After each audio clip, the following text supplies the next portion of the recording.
بسم الله الرحمن الرحيم. الرحمن علم القرآن خلق الإنسان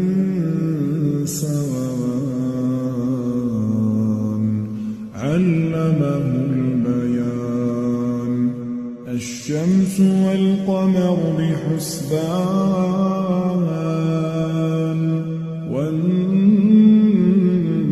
والنجم والشجر يسجدان والسماء رفعها ووضع الميزان ألا تطغوا في الميزان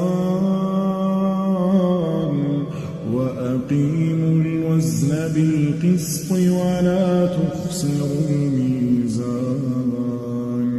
والأرض وضعها للأنام فيها فاكهة والنخل ذات الأكمام والحب ذو العصف والريحان